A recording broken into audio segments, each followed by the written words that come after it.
ಕಮಲ್ ಶ್ರೀದೇವಿ ಚಿತ್ರದ ಟೀಸರ್ ಇದೀಗ ರಿಲೀಸ್ ಆಗಿದೆ. ಈ ಸಿನಿಮಾದಲ್ಲಿ ಕಿಶೋರ್ ಅವರ ಒಂದು ಪಾತ್ರ ಮೈನ್ ಹೈಲೈಟ್ ಅಂತಾನೆ ಹೇಳ್ಬೋದು. ತುಂಬಾ ಅದ್ಭುತವಾಗಿ ಮೂಡ್ ಬಂದಿದೆ. ಅವರ ಒಂದು ವಾಯ್ಸ್ ನರೇಷನ್ ಆಗಿರ್ಬೋದು ಮತ್ತೆ ಅವರ ಪಾತ್ರ ಆಗಿರ್ಬೋದು ತುಂಬಾ ಚೆನ್ನಾಗಿ ಮೂಡ್ ಬಂದಿದೆ. ಈಗ ನಮ್ಮ ಜೊತೆ ಕಿಶೋರ್ ಸರ್ ಇದ್ದಾರೆ, ಅವ್ರನ್ನ ಮಾತನಾಡ್ಸೋಣ.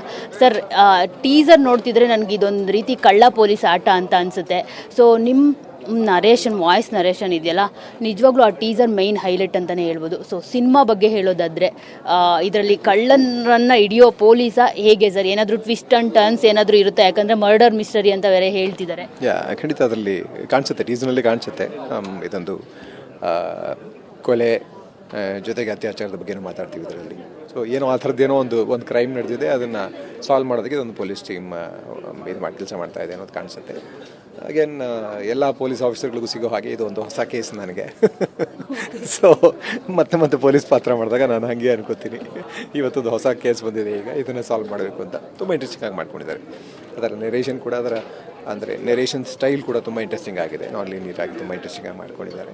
ಜೊತೆಗೆ ತುಂಬ ಅವಶ್ಯಕವಾದ ವಿಷಯವನ್ನು ಮಾತಾಡುತ್ತೆ ಈ ಸಿನಿಮಾ ಅಂತ ನನಗೆ ಅನಿಸುತ್ತೆ.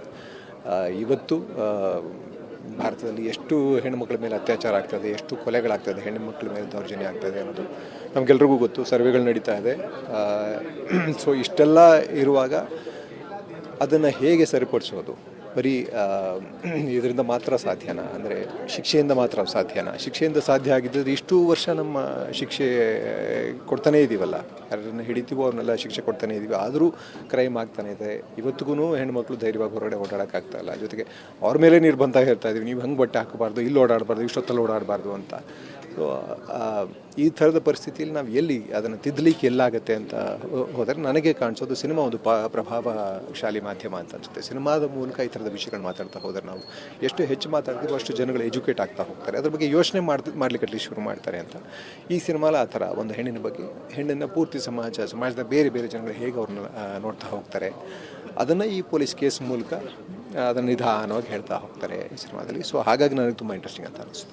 ಸ್ಟೇಜ್ ಮೇಲೆ ಹೇಳಿದ್ರಿ ಹೆಣ್ಣಿನ ನೋಡೋ ದೃಷ್ಟಿಕೋನ ಬದಲಾಗಬೇಕು ಅಂತ. ಕಿಶೋರ್ ಅವರು ಒಬ್ಬ ಹೆಣ್ಣನ್ನು ಯಾವ ಥರ ನೋಡ್ತಾರೆ ಅಂತ? ಹೆಣ್ಣನ್ನು ಮೊದಲು ಒಬ್ಬಳು ಮನುಷ್ಯರಾಗಿ ನೋಡಬೇಕು, ಜೊತೆಗೆ ಹೆಣ್ಣಾಗಿ ಕೂಡ ನೋಡಬೇಕು. ಹೆಣ್ಣಿಗೆ ಯಾಕಂದರೆ ಜೈವಿಕವಾಗಿ ನಮಗಿಂತ ಬೇರೆ ಥರ ಇರುವಂಥ. ಸೊ ಹಾಗಾಗಿ ಪೂರ್ತಿಯಾಗಿ ಹೆಣ್ಣನ್ನು ಅರ್ಥ ಮಾಡ್ಕೊಳ್ಳೋದು ತುಂಬ ಕಷ್ಟನೇ. ಹೆಣ್ಣಿನ ಜಾಗದಲ್ಲಿ ನಿಂತು ಹೆಣ್ಣನ್ನು ಅರ್ಥ ಮಾಡ್ಕೊಳ್ಳೋಕ್ಕಾಗೋದಿಲ್ಲ. ಅಟ್ಲೀಸ್ಟ್ ಗಂಡಿನ ಜಾಗದಲ್ಲಿ ನಿಂತು ಓಪನ್ ಮೈಂಡೆಡ್ನೆಸ್ ಇಟ್ಕೊಂಡ್ರೆ, ಅಂದರೆ ನಿಮ್ಮ ಮನಸ್ಸು ಓಪನ್ ಆಗಿದ್ದರೆ ಖಂಡಿತ ಅರ್ಥ ಮಾಡ್ಕೊಳ್ಳಿಕ್ಕೆ ಸಾಧ್ಯ. ಸೊ ಹಾಗಾಗಿ ಮನುಷ್ಯಳಾಗಿ ನೋಡಿದ್ರೆ ನಿಮಗೆ ಅಲ್ಲಿ ತಾರತಮ್ಯ ಬರೋದೇ ಇಲ್ಲ, ಒಂದು ಜೀವವಾಗಿ ನೋಡಿದ್ರೆ ತಾರತಮ್ಯ ಬರೋದೇ ಇಲ್ಲ. ಸೊ ಒಂದು ಜೀವವಾಗಿ ನೋಡಿದಾಗ ಎಲ್ಲ ಜೀವಗಳಂತೆ ಅವಳು ಒಂದು ಜೀವ, ಜೊತೆಗೆ ಬೇಕಾದಷ್ಟು ನಮಗಿಂತ ಹೆಚ್ಚಿನ ನೋವನ್ನು ಭರಿಸುವಂಥ ಶಕ್ತಿ ಇರುವಂಥ. ಯಾಕಂದರೆ ನಮಗೆಲ್ಲ ಡೆಲಿವರಿ ಆದರೆ ಸತ್ಯ ಹೋಗ್ತೀನಿ ಅನ್ಸುತ್ತೆ ನಾವು ಗಂಡಸರಿಗೆ. ತಡ್ಕೊಳ್ಳೋ ಶಕ್ತಿ ಇದೆಯಾ ಅಂತ ನನಗಂತೂ ಗೊತ್ತಿಲ್ಲ, ಯಾಕಂದರೆ ಅದನ್ನು ನಾವು ಅನುಭವಿಸೋದು ಇಲ್ಲ, ಗೊತ್ತಾಗೋದು ಇಲ್ಲ ನಮ್ಮದು. ಸೊ ಹಾಗಾಗಿ ನಮಗಿಂತ ತುಂಬ ವಿಭಿನ್ನವಾದಂಥ, ಆದರೆ ಜೀವ ಅನ್ನುವಂಥ ಹಂತದಲ್ಲಿ ಒಂದೇ ಮಟ್ಟದಲ್ಲಿ ನಿಲ್ಲುವಂಥ ಒಂದು ಜೀವ. ಸೊ ಹಾಗಾಗಿ ಅದನ್ನು ಜೀವವಾಗಿ ನೋಡಿದಾಗ ನಮಗೆ ನಾವು ಎಷ್ಟು ಮರ್ಯಾದೆ ಕೊಟ್ಕೊಳ್ತೀವೋ ಅಷ್ಟೇ ಮರ್ಯಾದೆ ಇನ್ನೊಂದು ಜೀವಕ್ಕೂ ಕೊಡಬೇಕಾಗತ್ತೆ.